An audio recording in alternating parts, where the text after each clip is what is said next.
આપણા અત્યારના કુટુંબોમાં જે આપણે વાતો સાંભળીએ છીએ એ પહેલાંના કુટુંબોમાં કેમ નહોતી સાંભળવા મળતી? તમે અત્યારે જાણો છો કે ભારતની અંદર ખૂબ બધી ચર્ચાઓ થઈ રહી છે મેન્ટલ હેલ્થ માટે થઈને. ડિપ્રેશનની વાત થાય છે, એન્ઝાયટીની વાત થાય છે, સ્ટ્રેસની વાત થાય છે. તો 10 રૂપિયાના પગારમાં 15-16 જણાનો પરિવાર ચલાવતા મારા દાદાને નહીં ડિપ્રેશન આવતું હોય, નહીં એન્ઝાયટી થતી હોય, નહીં સ્ટ્રેસ આવતો હોય? શું કરતા હશે એ લોકો એ વખતે? તો પહેલાં કેમ એવું છે કે આ શબ્દો જ હવે શોધાયા છે જે આ શબ્દો પહેલાં નહોતા? ના, ચિંતા ને દબાણ ને તણાવ ને આ બધા શબ્દો તો હતા. તો કેમ નહોતું થતું? એટલા માટે નહોતું થતું કારણ કે આખું કુટુંબ ભેગું થઈને સાથે રહેતું હતું.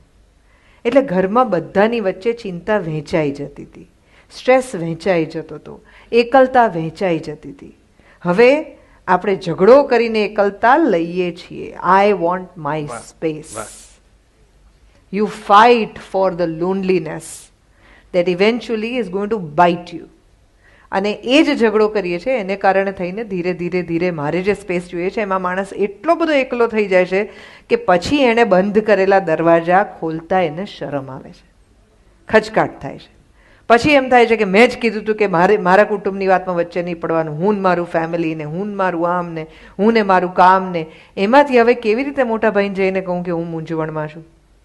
એમાં કેવી રીતે હું મારા જેઠાણીને જઈને કહું કે હવે મારથી નથી થતું, મને તકલીફ પડે છે? એ જે દરવાજા બંધ કરી દઈએ છીએ ને આપણે, એ પછી આપણને ફરીથી ખોલતા નથી આવડતા. અને એટલા માટે આ બધી તકલીફો થાય છે. કુટુંબ જેટલું મોટું, હમણાં હું અહીંયા ઘાટકોપરમાં મારી બેન રહે છે તો હું એને ત્યાં ગઈ. મને ખબર જ નહોતી કે આજે એના ઘરનું વાસ્તુ છે. તો એ લોકોનું ઘર પેલું રીડેવલપમેન્ટમાં નવું બન્યું હતું, એની અંદર ઘર બન્યું. તો કે ના, નાનકડું ઘર છે. મેં કીધું આ નાનકડું ઘર છે, આ 2 બેડરૂમના ઘરની અંદર તો આપણે બધા જ્યારે ઉનાળાના વેકેશનમાં 15-16 જણા બધા કઝિન્સ ભેગા થઈને સાથે રહેતા હતા ને આડી અવળી પથારીમાં બધા ગોઠવાઈ જતા હતા અને પથારી ઠેકીને જતા હતા. 2-2 અઢી મહિના એવી રીતે સાથે રહેતા હતા.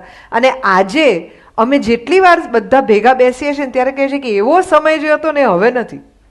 હવે બધા પાસે પોતપોતાના 2-2 બેડરૂમના અને 3-3 બેડરૂમના અને 5-5 બેડરૂમના ઘર છે. પણ ઘરમાં રહેશે કોણ? મહેમાન આવશે ત્યારે ગમશે કેવી રીતે? ઘરમાં એટલા ગાદલા છે કે 15 જણા આવે તો સુવડાવી શકીએ એવું? હા, એવું બધું છે જ નહીં હવે, કારણ કે આપણી અપેક્ષા જ નથી ને. આપણને એમ જ છે કે આવે તો માણસ તો એક દિવસ માટે આવે તો પોતાનું કરીને જ આવે ને, કે ક્યાં રહેશે.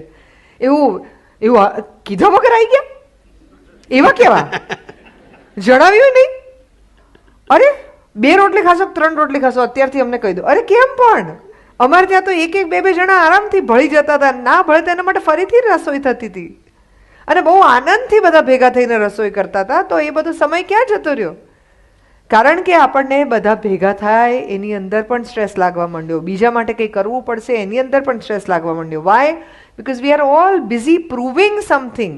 કે તમે આવ્યા ત્યારે જોયું, અમે તમને આવી રીતે રાખ્યા, તમને મજા પડી એવી રીતે તમે રાખ્યા, તમારી પાસે જેટલી જગ્યા હતી એટલે તમે રાખ્યા નહીં. એ જગ્યા ઘરની જગ્યા નથી, એ જગ્યા મનની જગ્યા છે.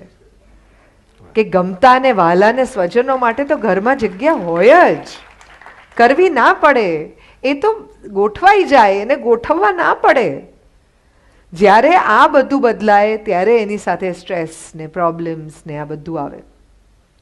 સો the more you have people, the richer that you R.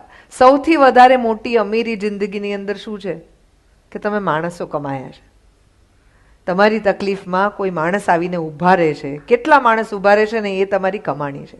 પેલા બાયપાસવાળા દાદાજી કહે છે ને કે કેટલા લોકો બહાર આવ્યા છે, એ પોતાની કમાણી ચેક કરે છે કે મેં એટલા લોકો કમાવ્યા છે કે મારા માટે આવીને ઊભા રહે છે.